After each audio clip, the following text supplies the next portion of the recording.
Vamos ler todos? Diz assim a palavra de Deus. Temos um altar do qual os que ministram no tabernáculo não têm o direito de comer, pois aqueles animais cujo sangue é trazido pelo sumo sacerdote para dentro do Santo dos Santos, como sacrifício pelo pecado, têm o corpo queimado fora do acampamento. Por isso, também Jesus, para santificar o seu povo, pelo seu próprio sangue, sofreu fora da cidade. Portanto, saiamos até ele, fora do acampamento, carregando o vitupério que ele suportou. De fato, não temos aqui cidade permanente, mas buscamos a que há de vir. Por meio de Jesus, portanto, ofereçamos a Deus sempre sacrifício de louvor, que é o fruto de lábios que confessam o seu nome. E não nos esqueçamos da prática do bem e da mútua cooperação, pois de tais sacrifícios Deus se agrada.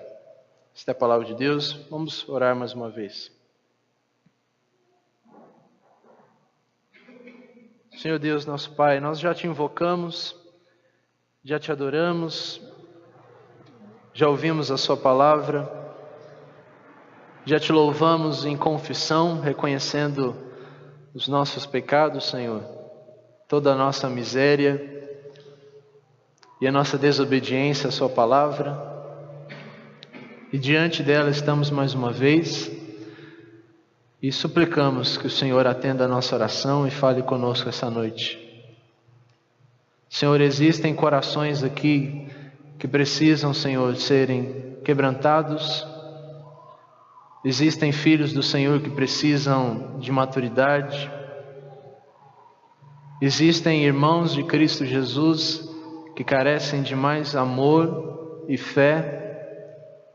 Existem aqueles, Senhor, que ainda carecem de um coração novo, de conversão. Que o Senhor supra as necessidades desse povo, através da sua palavra, pois nós confiamos que o Senhor é fiel para isso e também poderoso para falar poderosamente aos nossos corações. Nós confiamos em Ti, não na performance de um pregador, não na excelência de um sermão, mas confiamos no texto bíblico e no poder do Espírito que ilumina a sua palavra e que abre os corações para ela. Muito obrigado, Senhor, por mais uma oportunidade de ouvirmos a sua voz. Assim oramos agradecendo em Cristo Jesus. Amém. Meus irmãos, como eu havia dito a vocês domingo passado, o título do nosso sermão hoje é Um Chamado ao Vitupério. Alguém teve curiosidade de pesquisar o significado dessa palavra? Vitupério.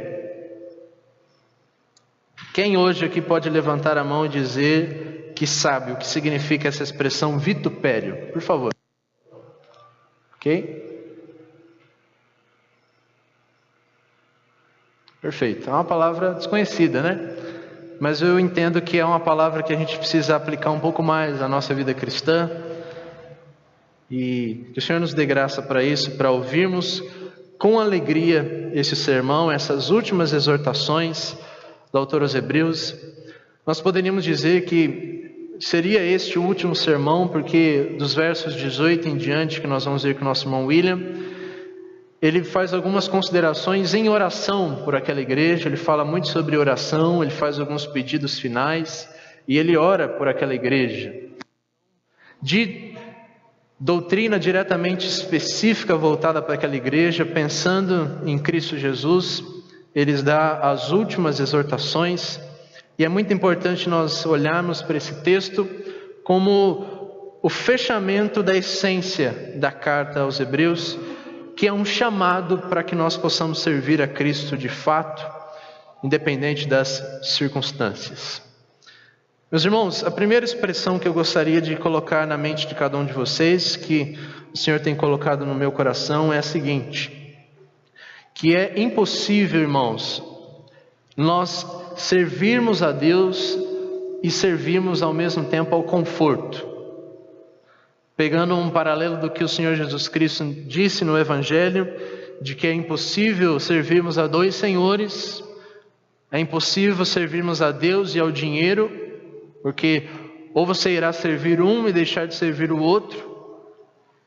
Esse texto nos revela que é impossível nós servirmos a Deus ao mesmo tempo que nós servirmos o conforto. É impossível nós termos este Deus chamado Jesus Cristo como nosso Deus e ao mesmo tempo nós criarmos um ídolo chamado conforto para a nossa vida. E eu espero que o texto fale por si só ao longo da exposição. Irmãos, a palavrinha vitupério que eu gostaria que vocês aprendessem essa noite e que guardassem bem no coração, se vocês aprenderem bem esta palavra, automaticamente vocês vão se lembrar de todo esse sermão através dessa palavra específica. Por isso eu acho muito importante traduções bíblicas que são um pouquinho mais tradicionais, que elas não atualizam muito o vocabulário, porque existem expressões bíblicas que a gente precisa mantê-las. E uma delas é essa tradução para o português da palavra grega vitupério, que em outras traduções pode ser traduzida como opróbrio, outras traduções pode ser vergonha, como ela é traduzida também em Hebreus capítulo 12, ou então peso de sofrimento. Vitupério significa você estar submetido a um sofrimento enorme, e é um sofrimento que vem acompanhado de muita vergonha, é um sofrimento que vem acompanhado de muita desonra. Isso significa o vitupério. Os hinos antigos diziam que Cristo foi vituperado no madeiro, uma expressão bem distinta aí para os nossos dias. O que o texto que está diante de nós irá fazer nesse sermão hoje é nos chamar ao vitupério. Basicamente, o que o texto vai nos ensinar é que a fé cristã, a vida cristã, é um chamado ao vitupério. Cristo nos chama, nos convoca à vergonha. A vida cristã é um chamado à desonra diante dos homens, diante de si mesmo, para que você abrace o sofrimento, abrace a vergonha em prol de Cristo Jesus. Não era para ser diferente, né, irmãos? Porque se o nosso Cristo teve esse tipo de vida, de vergonha, de sofrimento, de desonra, uma outra tradução também utilizada no Novo Testamento, em Romanos capítulo 15, é a expressão injúria. O texto de Paulo, citando o Antigo Testamento, diz que as injúrias que caíram sobre Cristo, Ele as levou da melhor forma possível, não retribuiu as injúrias, foi injuriado, mas não revidou. Nosso Senhor Jesus Cristo, Ele foi vituperado. Ele sofreu durante toda a sua vida opróbrio, desonra, vergonha, sofrimento. E não apenas como os hinos antigos diziam, na cruz. O próprio ato de Cristo se fazer homem já é um vitupério para Deus. Gostaria que vocês pensassem sobre isso. O próprio ato de Deus eterno, perfeito, cheio de glória, santo, bom, infinito, grandioso, se fazer homem é um ato de vitupério à divindade. É um ato de humilhação da divindade. E é isso que o apóstolo Paulo também diz para nós em Filipenses capítulo 2. O ato de Cristo se fazer homem e sendo feito homem, se fazer a imagem e forma de escravo, e sendo escravo ser obediente até a morte, e morte de cruz, é um vitupério à divindade. Este é o nosso Senhor Jesus Cristo. O nosso Senhor Jesus Cristo é um Senhor ensanguentado. Este é o Deus do Novo Testamento. Como nós lemos em Levíticos capítulo 8, Nós temos a tendência de pensar um pouco às vezes na cruz, e é claro que todos nós aqui pensamos na cruz com alguma medida de sofrimento. Mas se nós estivéssemos diante daquele que foi crucificado, toda a imaginação que nós temos de sofrimento ainda seria pouco diante daquilo que foi visto naquele madeiro há 2000 anos atrás. O texto de Levítico, que aponta para Cristo Jesus sofrendo fora da cidade, aquele animal que é degolado, ele perde seus rins, perde toda a sua carne, o seu sangue, sobra o seu couro apenas, e ele é levado para fora da cidade para ser queimado. Esta é uma imagem muito bem aplicada para Cristo. É como se o autor Moisés já profetizasse que Cristo, para expiar os pecados do seu povo, apenas sobraria a sua carcaça, o seu corpo, a sua pele. E geralmente, quando nós olhamos pinturas cristãs, um pouco da arte cristã, nós vemos o Senhor Jesus Cristo naqueles quadros representado, crucificado, mas ainda que ele tenha uma aparência de sofrimento, ele sempre está envolto de panos brancos. Eu não sei se os irmãos já notaram isso. Isso é mentira, irmãos. Os homens que eram crucificados naquela época eram crucificados de forma nu. Não tinha pano. Não se cobria as partes íntimas. E meus irmãos, se nós homens aqui hoje temos vergonha de mostrar nossas partes íntimas, talvez até para a esposa, o que dirá de Deus? O que dirá das partes íntimas de Cristo Jesus na cruz, ensanguentado, moído, traspassado, chibatadas após chibatadas, a coroa de espinhos, os cravos nas suas mãos, nos seus pés, e ele nu, exposto para toda a cidade, em cima de um monte onde todos poderiam ver. A escritura dos evangelhos diz que as pessoas não conseguiam olhar e fitá-lo nos olhos. Muitos saíram após ver a crucificação, ficando apenas Maria, João e alguns poucos discípulos, e o soldado romano, que ao olhar aquela situação declara: verdadeiramente este é o Filho de Deus. O crucificado naquela época, ele era suspendido de tal forma que os seus braços impediam que os seus pulmões respirassem. Então a morte de crucificação era uma morte de asfixia, além do sofrimento das chibatadas e da tortura. Por conta da dificuldade de respiração e das muitas horas de estar pendurado naquele madeiro, era inevitável que o crucificado fizesse as suas necessidades. E é por isso que o texto de Levítico diz que o corpo, a carcaça e a carne daquele animal, junto com o seu excremento, com as suas fezes, foi levado para fora da cidade para ser queimado. E nós não estaríamos errados em pensar que aos pés da cruz de Cristo, as suas fezes também estivessem ali depositadas. É uma cena de extrema vergonha, de extremo vitupério.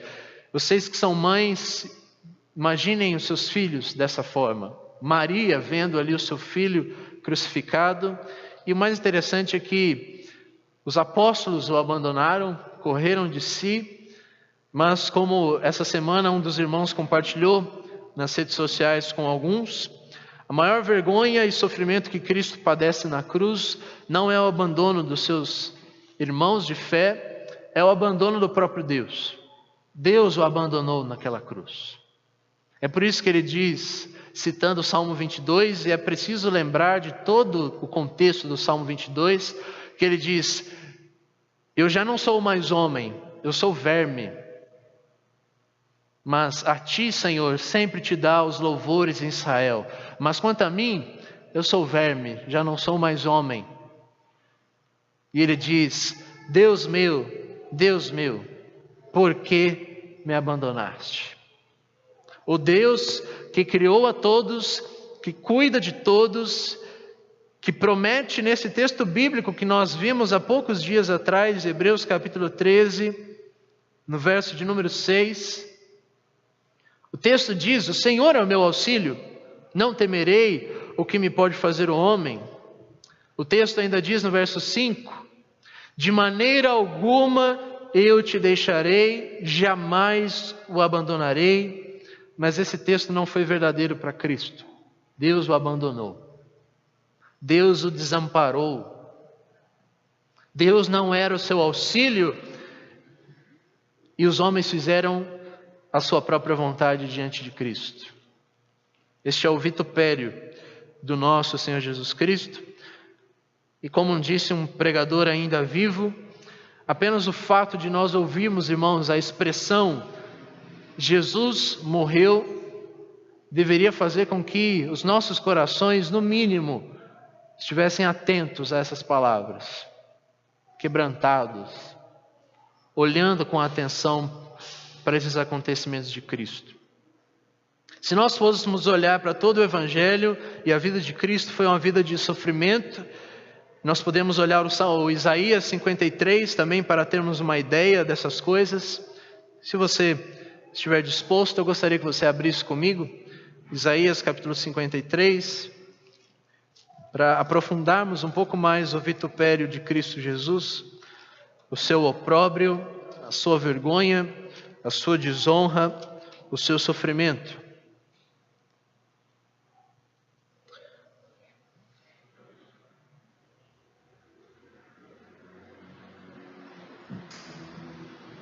Tenho certeza, irmãos, que se esse texto estivesse guardado em nosso coração, os nossos dias seriam diferentes.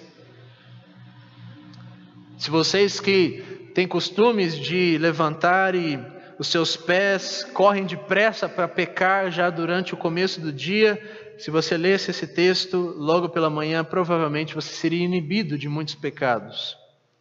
O texto diz, a partir do verso 2, que Cristo não tinha boa aparência nem formosura. As pessoas olhavam para ele e não havia beleza alguma que as agradasse. O verso 3 diz que Cristo era desprezado e o mais rejeitado entre os homens, homem de dores e que sabe o que é padecer. Era um como de quem os homens escondiam o rosto, era desprezado e ninguém fazia caso de Cristo. Certamente Ele tomou sobre si as nossas enfermidades e as nossas dores levou sobre si. E o que nós fazemos? Nós o consideramos aflito, ferido de Deus e oprimido. E Ele foi traspassado por causa das nossas transgressões. O texto diz que Ele foi esmagado por causa das nossas iniquidades. Que a paz que nós temos hoje veio por conta do castigo que estava sobre Ele, e a nossa cura veio por conta das suas feridas. Verso de número 7, diz que Ele foi oprimido, humilhado, em nenhum momento abriu a sua boca. Como cordeiro Ele foi levado ao matadouro, como ovelha muda diante dos seus tosqueadores, Ele não abriu a boca. Pela opressão e pelo juízo, Ele foi levado. Da sua linhagem, quem se preocupou com ela? Ele foi cortado da terra dos viventes, foi ferido por causa da transgressão do povo de Deus. Lhe deram a sepultura com os ímpios, com o rico esteve na sua morte, embora não houvesse feito injustiça e nunca houvesse engano em sua boca. Verso 10, texto clássico. Todavia, ao Senhor agradou esmagá-lo, ou algumas traduções dizem moê-lo, fazendo-o sofrer. Quando Ele der a sua alma como oferta pelo pecado, Ele veria a sua posteridade, prolongaria os seus dias, e a vontade do Senhor prosperaria nas suas mãos. Este é o vitupério do nosso Senhor Jesus Cristo. Parece que Isaías estava vendo Cristo crucificado naquele madeiro e ele traz essa narrativa do sofrimento de Cristo. Irmãos, o ponto do sermão esta noite é a primeira coisa, mostrar o sofrimento de Cristo A segunda coisa é mostrar que se Cristo sofreu, nós devemos sofrer. E a terceira coisa é como nós, como igreja de Cristo, devemos viver diante dessas duas verdades. Se Cristo sofreu e Ele sofreu, a igreja é chamada ao sofrimento. Eu gostaria que rapidamente vocês abrissem alguns textos bíblicos comigo. Filipenses, capítulo de número 1.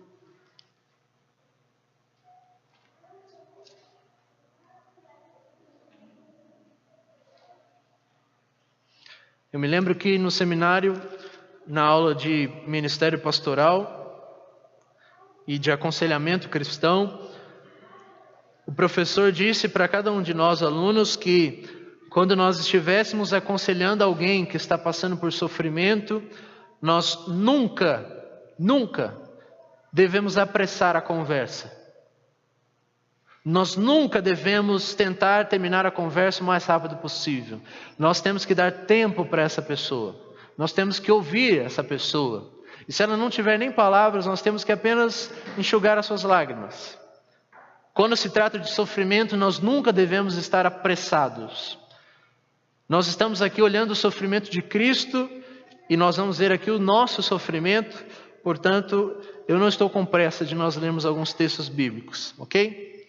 Filipenses capítulo 1, verso de número 29.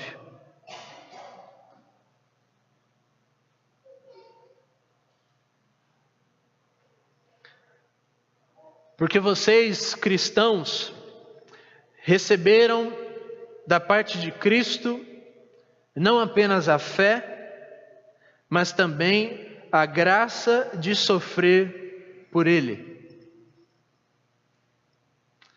Vocês receberam não apenas a graça da fé, mas também a graça do sofrimento, a graça de sofrer por Cristo. Está dentro do pacote do amor de Deus, é o que o apóstolo Paulo está dizendo. A mesma medida que nós recebemos o amor de Deus e a fé em Cristo como graça, Paulo está dizendo que o sofrimento faz parte da graça de Deus para conosco. Abra comigo em Atos capítulo 5.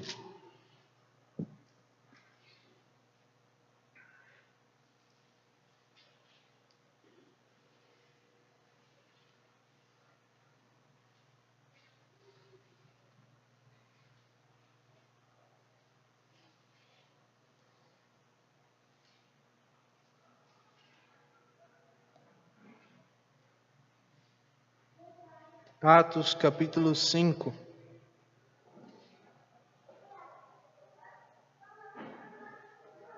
Olha o verso de número 41. Se você se lembra, os apóstolos foram perseguidos por falar no nome de Cristo, foram presos, açoitados, mas depois foram liberados. E o verso 41 nos diz o seguinte: os apóstolos se retiraram do sinédrio muito alegres por terem sido considerados dignos de sofrer afrontas pelo nome de Cristo. Novamente o texto diz: os apóstolos se retiraram do sinédrio muito felizes, muito alegres, por terem sido considerados dignos de sofrer, de padecer afrontas por causa do nome de Cristo. E todos os dias no templo e de casa em casa, eles continuaram ensinando e pregando que Jesus é o Cristo, buscando mais sofrimento. Abra comigo Romanos capítulo 8.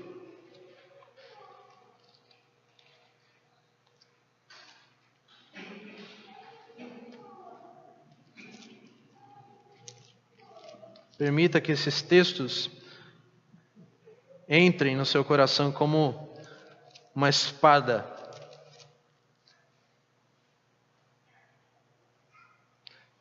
Romanos capítulo 8, verso de número 17.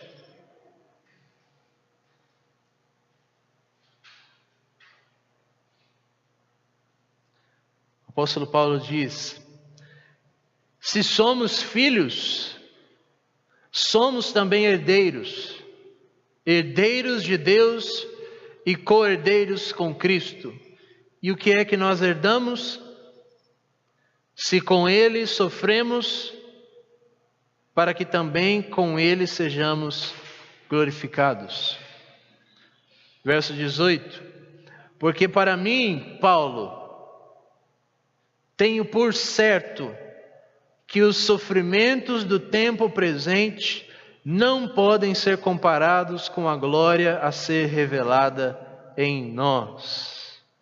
Verso 17, ele basicamente diz: se somos filhos, somos herdeiros, herdeiros de Deus, co-herdeiros com Cristo, e como Cristo sofreu, nós iremos sofrer. Se não sofrermos, não seremos glorificados. Abra comigo em Hebreus,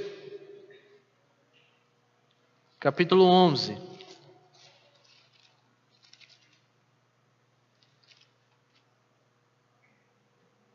Vamos relembrar o que Moisés nos ensina.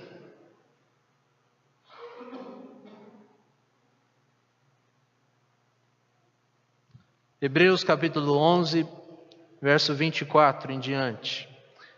Pela fé, Moisés, nosso irmão, sendo homem feito, recusou ser chamado filho da filha de Faraó.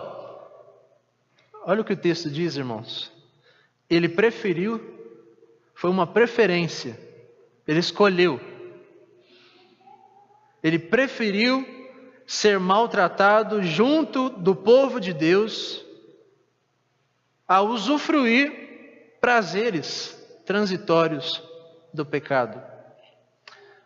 Moisés entendeu que ser desprezado por causa de Cristo era uma riqueza maior do que todos os tesouros do Egito, porque ele tinha os seus olhos fixos na recompensa. Será que nós preferimos o sofrimento, irmãos? Essa é a pergunta que nós temos que fazer para nós diante desse texto.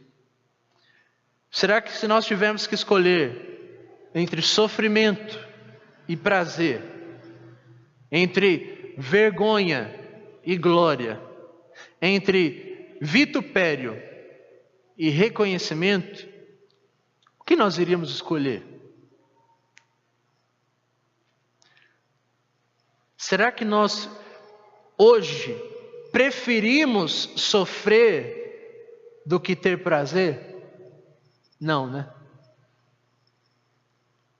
Será que nós entendemos como Moisés que ser desprezado por causa de Cristo é uma riqueza maior do que todos os tesouros do Egito?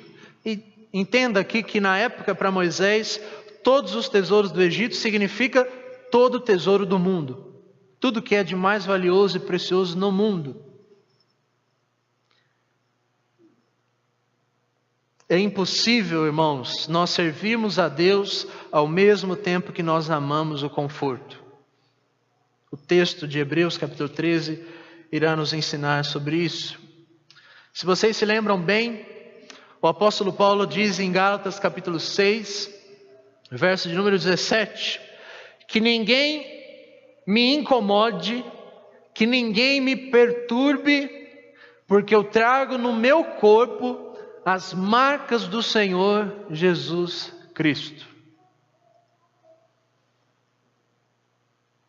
Pois de agora em diante, eu estou crucificado para o mundo, e o mundo está crucificado para mim. Hoje os evangélicos talvez diriam que ninguém na igreja, nem o pastor, nem Deus me incomode, porque eu trago nos meus corpo as marcas do conforto. A grande pergunta que nós temos que fazer é a seguinte, irmãos: onde estão as marcas da nossa fé cristã? Existem marcas na nossa mão, no nosso coração, feridas. Eu me lembro, irmãos, que há 7 anos atrás eu fui a uma igreja em São Paulo, não das melhores, confesso para os irmãos, mas eu também não era dos melhores. E lá eu encontrei um senhorzinho de 85 anos. E aquela igreja é conhecida, não sei nem se a gente pode chamar de igreja, mas é conhecida por abrir todos os dias para que os irmãos e as irmãs venham e orem naquela igreja. Então, é um espaço aberto 24 horas para oração. Quando eu cheguei em São Paulo, eu encontrei com um senhorzinho de 85 anos, não me lembro o nome dele. E aí nós perguntamos para ele assim, onde é a sala para oração? Ele falou assim, não precisa de uma sala para oração, você sabe, né, filho? Você pode orar em qualquer lugar. Eu falei, ok, mas a sala específica onde as pessoas estão, onde é?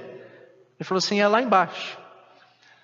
Ele falou assim, você vai orar? Eu falei, se Deus quiser nós vamos orar. Ele falou assim, então eu gostaria de orar por você.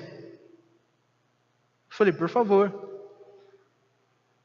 Enquanto ele estava orando, ele era um senhor tão velhinho, mas tão fraco, que foi inevitável, enquanto ele orava, eu ficar de olhos abertos olhando para ele. E à medida que eu olhei para a calça dele, os seus joelhos, a calça, tinha marcas e borrões cinza, desgastado, de orar. Após a oração dele, eu disse, por que a sua calça está gastada nos joelhos? Ele falou, preciso dizer? Não gostaria de dizer, não quero vanglória. Eu pedi, será que seria muito? Olha a ousadia, irmãos. Seria muito se o Senhor pudesse levantar para eu ver? Ele levantou. Não tinha mais joelho. Era pele morta já. Nem sentia mais. De tanta oração que ele empenhava para Deus e para sua família. A grande questão é onde estão as nossas marcas. Não precisamos ter marcas no joelho. Não precisa ajoelhar no milho. Mas onde estão as marcas? Um pregador americano já dizia que nós sempre oramos e lembramos de missionários com muita alegria no nosso coração. Nós sempre citamos exemplos como David Brainerd, outros missionários que foram para a África, e nós falamos, meu Deus, glória a Deus por esses missionários. Mas nós não queremos ser como eles.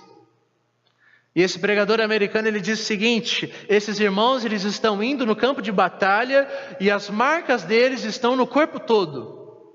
Mas nós deveríamos ter marcas nas mãos, porque eles estão descendo no poço, e nós somos aqueles que devemos segurar as cordas, para que eles desçam.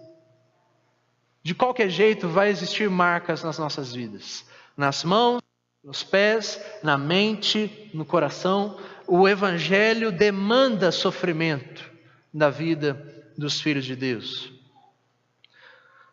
Uma outra pergunta que eu gostaria que você se fizesse hoje, baseado nesse texto que nós vamos ver brevemente, é a seguinte: quanto você está disposto a abrir mão por conta da fé? O que você está disposto a perder, a renunciar por causa da fé? O quanto você está disposto a abraçar o sofrimento com alegria, a ter o sofrimento como seu amigo? Não é isso que Cristo disse do sofrimento, pensando no Salmo e no Provérbio? Finalizando a nossa introdução com essas breves perguntas, eu me lembro que eu vi no Facebook um pastor fazendo a seguinte pergunta: se a igreja sofresse mais, será que ela seria mais fiel? Será que para a igreja ser mais fiel é necessário que ela sofra mais? Responderam para ele o seguinte: não. Se a igreja fosse mais fiel, ela sofreria. não o contrário. Você não precisa sofrer para ser fiel, você precisa ser fiel e inevitavelmente você vai sofrer. E a grande questão é, nós temos sofrido. Paulo diz na sua carta ao Timóteo que todos aqueles que desejam viver piamente para Cristo Jesus padecerão perseguições. E a grande questão é, nós estamos sofrendo, irmãos, por causa da fé de Cristo? Eu gostaria que você ouvisse esse sermão com a maior alegria do mundo. Assim como os apóstolos, quando sofreram na pele e se alegraram, nós estamos apenas ouvindo sobre sofrimento. Nós temos que nos alegrar. É uma graça sermos dignos de sofrer por Cristo, por causa desse nome, sermos semelhantes a Ele, participarmos dos seus sofrimentos. Nós temos sofrido por conta da fé, nós temos perdido coisas ao longo do caminho por causa da fé de Cristo. A primeira coisa que nós vamos ver então é sobre o sofrimento de Cristo Jesus. E os versos 10 a 12 diz: temos um altar do qual os que ministram no tabernáculo não têm o direito de comer, pois aqueles animais cujo sangue é trazido pelo sumo sacerdote para dentro do Santo dos Santos como sacrifício pelo pecado, têm o corpo queimado fora do acampamento. Por isso também Jesus, para santificar o seu povo através do seu próprio sangue, sofreu fora da cidade, sofreu fora de Jerusalém, fora das portas de Jerusalém.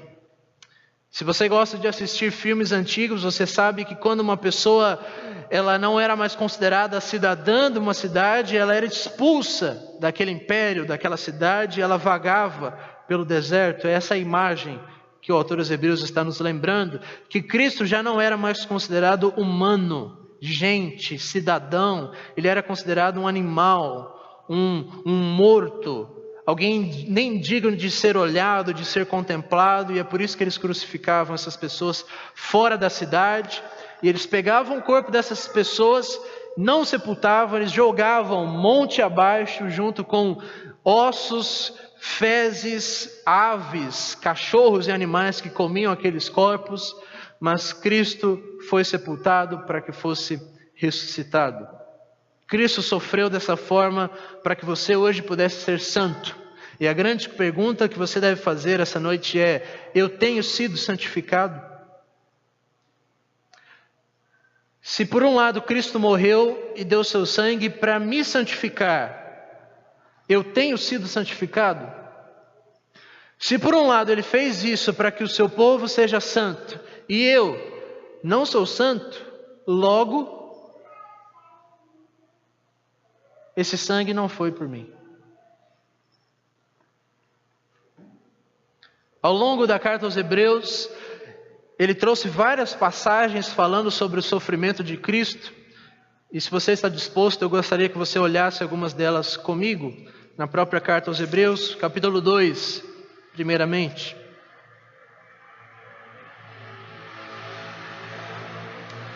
Capítulo 2, verso 9.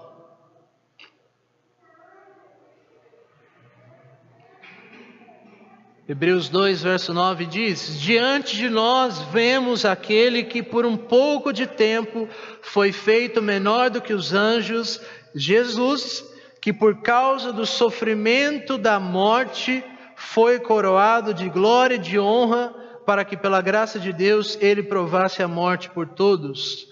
Porque convinha que Deus, era necessário que Deus, por causa de quem e por meio de quem tudo existe, ao conduzir muitos filhos à glória, aperfeiçoasse os seus filhos através do sofrimento do autor da salvação deles. Capítulo 5 de Hebreus, versos 7 a 8. Hebreus 5, versos 7 a 8. Jesus, nos dias da sua carne, tendo oferecido a Deus forte clamor, lágrimas, orações e súplicas ao Deus que o podia livrar da morte, foi ouvido por causa da sua obediência. Embora ele, sendo filho, aprendeu a obediência pelas coisas que sofreu. Capítulo 12 de Hebreus,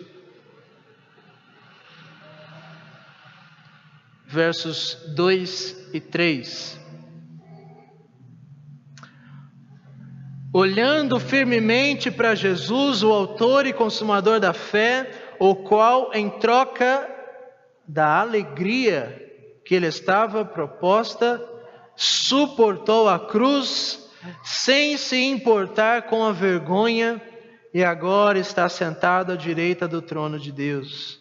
Portanto, pensem naquele que suportou tamanha oposição dos pecadores contra si mesmo, para que vocês não cansem nem desanimem.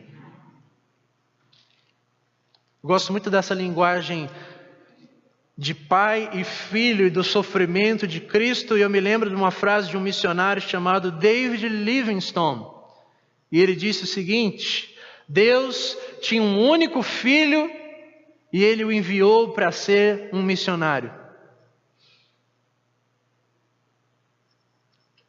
É inevitável pensar em Kaique como pai, Sabrina como mãe e a Catarina, e o que é que nós queremos para a vida dela. Deus tinha um único filho, o filho perfeito, Deus, e ele enviou ele para o meio de canibais como nós, para ser massacrado, para ser um missionário sem ticket de volta. Eu gostaria que você olhasse ainda Hebreus capítulo 13, verso de número 10, e você vesse a linguagem do autor quando ele diz sobre comer. O autor diz: temos um altar. Irmãos, a fé cristã tem um altar.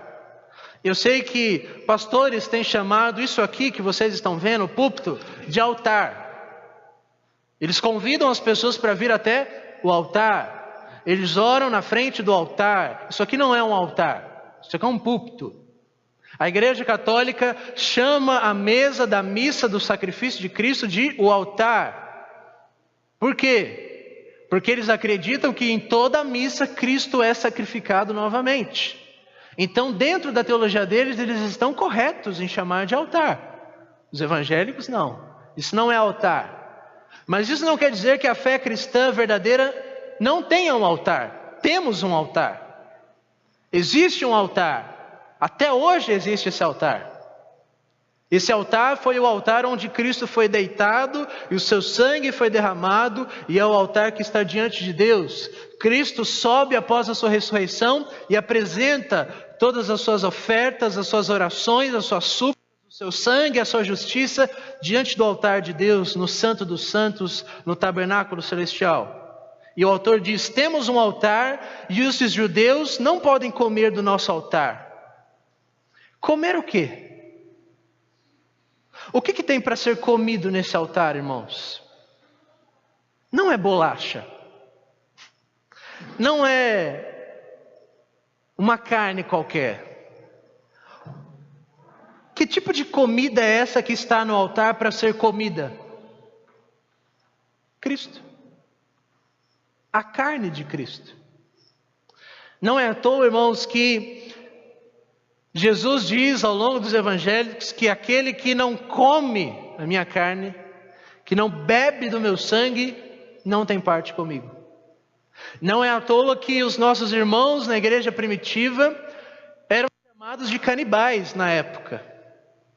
Não sei se vocês sabiam disso. Os cristãos da igreja primitiva recebiam acusações de serem canibais, porque a sociedade ouvia que eles se reuniam de forma secreta e privada para comer e beber a carne e o sangue de Cristo. Muitos acusaram os cristãos de comer gente na ceia. E a grande pergunta é: eles comiam? Não, eles ceavam. Mas a imagem que passava para a sociedade é que realmente eles estavam tão comprometidos que eles estavam comendo pessoas, comendo gente. E de fato, sempre que nós ceamos e que nós estamos juntos adorando a Deus, nós estamos nos alimentando de Cristo. Nós estamos comendo de Cristo, da sua carne e do seu sangue. A fé cristã não é politicamente correta nesse sentido. Esta é uma imagem forte. O altar está lá e nós nos alimentamos de Cristo, do seu sangue e da sua carne. A primeira coisa que você deve pensar então nos versos 10 a 12 é que existe um altar e Cristo foi imolado nesse altar, portanto, a fé cristã é uma fé de sofrimento. Veja comigo o verso 13 em diante. Saiamos, portanto, em direção a ele, fora do arraial, levando o seu vitupério. De fato, nós não temos aqui cidade permanente, mas buscamos aquela que há de vir. O autor diz: saiamos, pois, a ele, fora do acampamento, levando o seu vitupério. Por quê, irmãos? Porque aqueles irmãos estavam sendo tentados a retornar para a fé judaica, e ele chama a fé judaica de arraial, de acampamento, que era o nome dado no Antigo Testamento para a congregação de Israel, onde estava o tabernáculo, e dentro do tabernáculo estava o Santo dos Santos, o lugar santo, estava a pia de bronze, estava o altar, estava a mesa com os pães da proposição. Todo aquele acampamento onde as tribos estavam repartidas era chamado de arraial. E o autor está dizendo: vocês querem servir a Cristo, vocês querem comer de Cristo, vocês devem sair do arraial, porque ele está lá fora. Ele saiu do arraial, ele foi imolado fora do arraial. Saiamos, pois, a ele. E não é à toa que a palavra igreja significa basicamente chamados para fora, eclesia.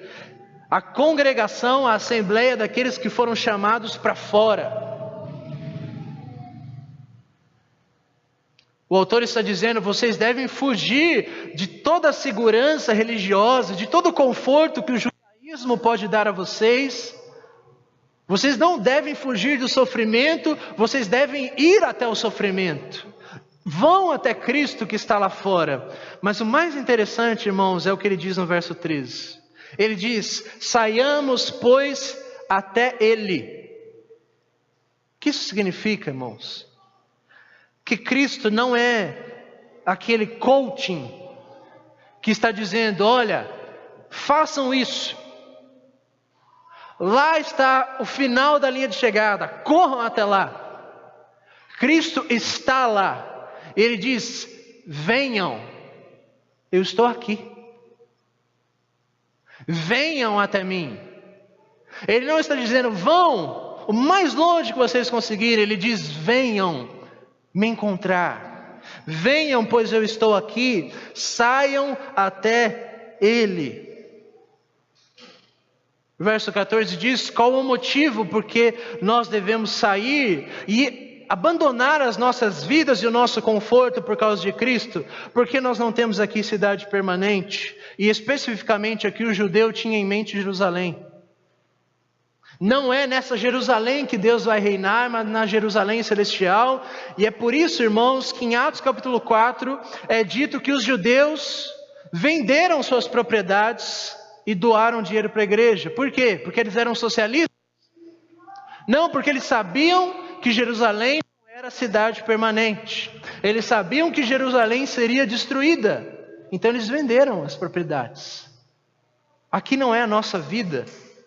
Da mesma forma, irmãos, a nossa vida não é dessa forma.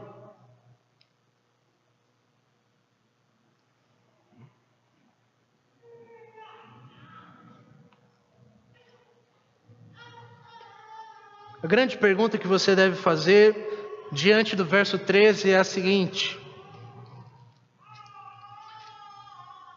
qual tipo de arraial que eu tenho que abandonar? O que é que ainda me, falta para seguir a Cristo? que é que eu preciso deixar? O que é que eu preciso renunciar? Lembrando de Hebreus capítulo 12, qual é o peso que está me impedindo de correr? Qual é o pecado que, igual uma cola tenaz, está grudando no meu corpo e me impede de correr? Será que é o dinheiro para alguns de vocês? Que impedem vocês de correr e abraçar o sofrimento de Cristo? Será sexo, prazer carnal? Será sonhos e projetos pessoais? Eu quero me casar, eu quero terminar uma faculdade. Será livros? Existem pessoas tentadas por livros. Deus nos livre. Será livros? Será consumo? Será comida e bebida? Reconhecimento de homens? Será o nosso trabalho? Será o nosso ministério?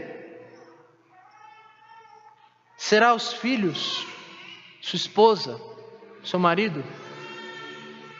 O que é que te impede de correr e de deixar tudo e correr em direção a Cristo, que está fora do seu conforto, fora do seu arraial? Eu gosto muito dessa linguagem de arraial, irmãos, porque um arraial, ele tem os limites bem definidos. Ou você está dentro do arraial, ou você está fora do arraial. Em outras palavras, ou você é cristão, ou você não é cristão. Não existe meio termo. Não é meio cristão.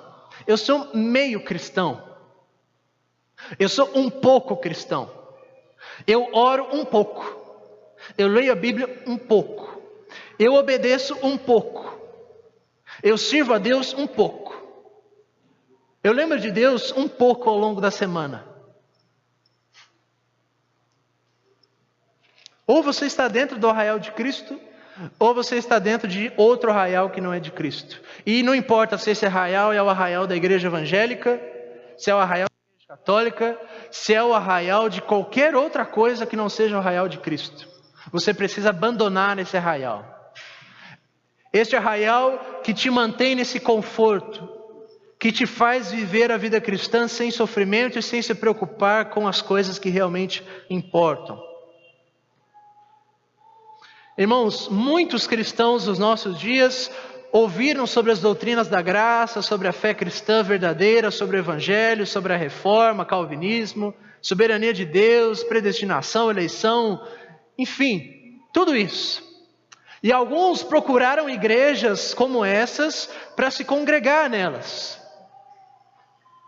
Mas a grande questão é que às vezes eles se confundiram. Eles acharam que era suficiente sair de uma igreja pentecostal ou tradicional de qualquer jeito e ir para uma igreja reformada e que estava feito, estava pronto.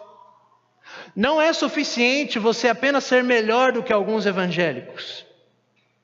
Não é suficiente você ser melhor do que alguns ímpios. Não é isso que te faz aceitável diante de Deus. Não é suficiente, irmãos. Não é suficiente você achar que você está em bom status diante de Deus porque alguns evangélicos estão perdidos. Não é suficiente. Um pastor postou esses dias na rede social que ele viu muitas pessoas se tornando membros de igrejas reformadas, mas as pessoas ao mesmo tempo ainda não se comprometeram. E a grande questão é: se o irmão que está sentado do seu lado aqui hoje se comprometesse com o reino de Deus e com esta igreja local, da mesma forma que você se compromete com o reino de Deus e com essa igreja local, onde a igreja de Cristo ia parar? Pense sobre isso. O que seria da igreja de Cristo se o seu irmão e a sua irmã se comprometessem com essa igreja tanto quanto você? O que seria da igreja se os dois pastores dessa igreja se comprometessem com a igreja e com a pregação, com as orações e com a vida cristã da mesma forma como você se compromete? Por que será que só o pastor ou só cristãos maduros devem se comprometer e você pode continuar na sua cadeira, confortável, se comprometendo da forma como você acha que é bom?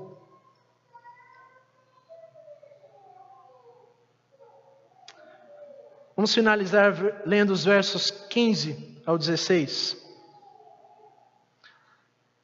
Por meio de Jesus, portanto, devemos oferecer a Deus sempre sacrifício de louvor, que é o fruto de lábios que confessam o seu nome. Vocês não devem se esquecer da prática do bem e da mútua cooperação, pois de tais sacrifícios Deus se agrada. Que tipo de sacrifício Deus exige do seu povo? Irmãos, Deus não exige de nenhum de nós um sacrifício para perdoar pecados. Nós temos a tendência de achar que sim. Você não vive a fé cristã, você não obedece a Deus para ser aceito. Você é aceito, portanto, obedece. É o contrário. O que resta então para você oferecer diante desse altar? Se o texto diz que nós temos que oferecer sacrifícios, o texto está querendo dizer que nós somos sacerdotes. E se o texto está dizendo que nós somos sacerdotes, o texto está querendo dizer que nós, como cristãos, todos devemos trabalhar para Deus. E qual é o tipo de trabalho que nós temos para Deus? Louvor e amor aos irmãos. Só isso. Em outras palavras, ame ao Senhor seu Deus e o próximo como a si mesmo. O texto diz: não se esqueçam da prática do bem e da mútua cooperação. O texto diz: ofereçam sempre a Deus sacrifício de louvor, que é o fruto de lábios que confessam o seu nome. É importante nós lembrarmos que na década de 60 depois de Cristo, qualquer que publicamente confessasse o nome de Cristo seria morto. E o autor está dizendo: Deus não pede nada demais de vocês. Ele só pede que vocês confessem o seu nome. Ou seja, Deus quer tudo. Deus quer a sua vida.